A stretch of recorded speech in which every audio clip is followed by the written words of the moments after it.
qu'on a fait la transition vers 2004, 2005. Je crois que je venais juste de rentrer au lycée, quoi. Donc, bon, c'est vrai que pour regarder après les vidéos sur YouTube, puisqu'après YouTube est apparu en 2006, et comme tu dis, vers 2010, c'est vrai que regarder encore des vidéos YouTube, même en 360p, c'était pas encore terrible. Mais moi, j'estime que on commençait vraiment à avoir Internet un peu plus facilement, ouais, plutôt vers les milieux des années 2000, ou en tout cas après 2005, 2006. Mais après, voilà, chacun son expérience. Après, moi, c'est mon avis personnel. Après, à part regarder ses mails et certains sites, bon, bah, là, en l'occurrence, c'était jeuxvideo.com, hein, c'était vraiment le seul site où on allait par rapport aux jeux vidéo, hein, c'était le seul où on allait justement pour dégoter encore les cheat-codes, justement. C'est l'état JV, voilà, c'est ça.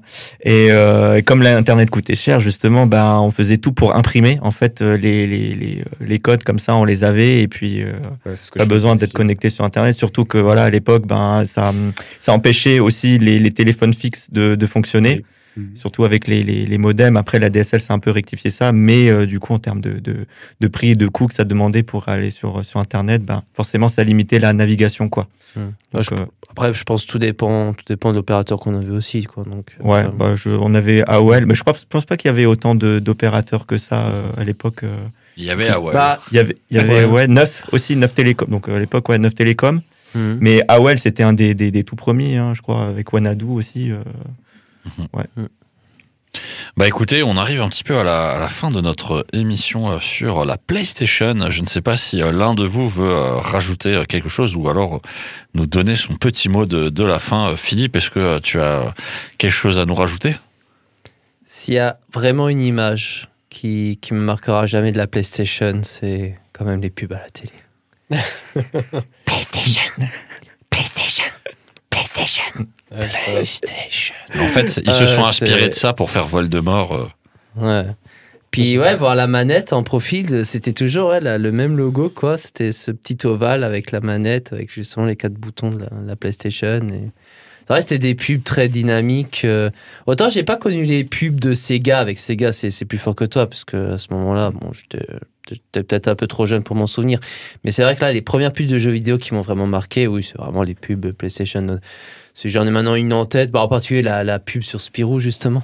Sur Spyro. Ouais, Spyro. Avec la vieille dame là, qui lit son livre de comptes. Et... enfin, moi, je me souviens de cette pub, c'est parce que c'est tellement surjoué, c'est tellement rigolo, quoi. Et vraiment, c'est... ouais, je me rappelle de son jeu, je me rappelle de ce qu'elle dit, je me rappelle de l'arc, enfin, du slogan, quoi. Et... ça, c'est une pub, ça fait partie de ces pubs qui m'ont vraiment marqué, quoi. Au même titre que la pub Milka avec la marmotte qui met le chocolat dans le papier alu, ce genre de choses, quoi. Les héros ne sont plus ce qu'ils étaient. Et toi, Pichan? Alors moi, c'est limite un trauma que j'ai. Et je pense que ça a dû arriver à pas mal de gens. C'est une fois que tu as passé le deuxième logo, donc une fois que tu as vu le logo Sony, et que tu passes au logo PlayStation, c'est le fameux moment où tu te dis, est-ce que le jeu va se lancer ou est-ce qu'il va cracher? Il en parlait le jour du coup. Voilà, et ben ça, c'est ça, je me reconnais vraiment là-dedans. Et même encore, bon bah voilà, quand je mets un ancien jeu dans ma play, j'ai toujours ce stress là en me disant punaise, j'espère que mon jeu va se lancer. Et donc après on avait ce réflexe un peu con, enfin j'en sais rien, mais des fois ça marchait, c'est de taper dedans, quoi. C'est tout simplement taper sur la console pour relancer un peu la lentille et la lecture du jeu. Et des fois ça fonctionnait et des fois non. Mais par contre j'ai vu une vidéo, alors ça peut-être vous allez peut-être l'apprendre. Apparemment ce qu'il faudrait faire si jamais ça arrive, donc c'est de mettre la console à l'envers. Ah, à l'envers carrément. Carrément à l'envers. Donc c'est pas des conneries alors. Enfin, j'ai vu une vidéo là récemment sur YouTube d'un gars qui mettait son CD et en effet le jeu crachait au moment du deuxième logo. Il mettait sa console à l'envers et là bizarrement ça marchait. Donc après fake ou pas fake, ça je sais pas, mais c'est possible que ça marche, quoi. Moi, ce que je faisais, c'était comme sur ma radio, c'est-à-dire que quand je voyais que le jeu ne marchait pas très bien, en fait, je je levais le clapier, quoi. Enfin, j'ouvrais le... Et on le refermait, quoi. Bah, avant de le refermer, c'était plutôt prendre le CD. Alors, tu pouvais le nettoyer vite fait comme ça sur ton jeans pour faire sorte que ça soit propre. Ou alors, tu le tournais un peu, je sais pas moi, d'un quart de tour, tu refermais le clapier et puis voilà, tu relançais la console. Donc, des fois, ça marchait, des fois, ça marchait pas. Ça dépendait. Et toi, Flo? J'étais perdu dans mes notes parce que j'avais marqué un passage sur ce fameux bug dont tu parlais. C'est le bloc optique, du coup, voilà. Le laser n'était plus parallèle par rapport au disque. Mais bref, c'est pas le sujet. Moi, qu'est-ce que je peux... Non, mais en fait, ça m'intéressait trop, du coup. Qu'est-ce que je pourrais dire je sais pas. J'ai envie encore de découvrir cette PS1. Elle m'intrigue. J'avais noté quoi Parasite F que j'ai pas fait. Ouais, des Tekken en fait, juste pour voir un peu les débuts de jeux de baston sur Sony, sur les consoles Sony.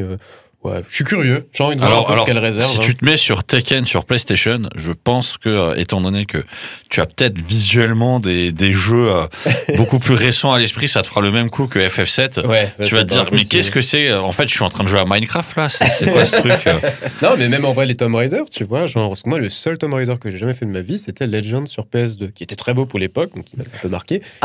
Paradoxalement, moi, c'est le premier Tomb Raider que j'avais moi personnellement, mais que j'ai réussi après à finir, quoi. Bon, je l'avais pas sur PS2, je l'avais sur GameCube, mais voilà. Mais voilà, c'est. J'aimerais bien les tester les premiers, même si je pense que j'aurais un peu de mal avec les contrôles et tout, mais par curiosité, voir un peu pourquoi c'était ouf à l'époque. Mais ouais, je suis curieux, quoi. Tony Hawk, etc. Tu fais comment? Tu fais sur Station? Voilà, on connaît les bons bails, t'inquiète. Bah écoute, on arrive à la fin de notre émission sur la PlayStation, donc émission Allez Geekess de Gamers Voice en partenariat avec Radio Arc-en-Ciel. Moi, je remercie Philippe, Pichan et Flo d'avoir été présents parmi nous. Je vous rappelle évidemment que nous serons présents jeudi 14 avril à la cabane de Schiltigheim pour participer au festival du jeu vidéo qui sera organisé là-bas. Nous serons aussi présents le samedi 16 avril au château de Rouen de la ville de Mutzig pour la journée Les Jeux du Rouen avec du JDR, des GN, du jeu vidéo, du Yu-Gi-Oh, du Magic, etc. Voilà, donc une grande journée de jeux et nous avons aussi plein d'événements en mai et en juin qui sont en train d'arriver, donc n'hésitez pas à nous suivre sur gamersvoice.fr, n'hésitez pas aussi à nous liker, à nous follow, à commenter, à nous rejoindre sur Discord pour pouvoir participer avec toute la communauté. En juillet, tu veux dire, Lionel? En juillet, oui. Ouais, parce que depuis tout à l'heure, je crois entendre juin, donc... Oui, en juin aussi. Ouais. Donc en mai, en juin, en juillet, en août, en septembre. Voilà. Forcément, ouais. Mais en tout cas, sachez qu'en juillet, donc le 17 juillet, nous serons au festival du Lichtenberg, donc de 8h à 18h. Et le 23 juillet, donc pour du coup les enfants et les ados, nous serons à la Happy Family à Mutzig. Tout à fait, oui. Et nous aurons aussi d'ailleurs notre GeeksCon le 10 septembre 2022 à Molsheim. Bah écoutez, moi je vous remercie à tous et à la prochaine. À la prochaine. Bonne soirée. Bonne soirée.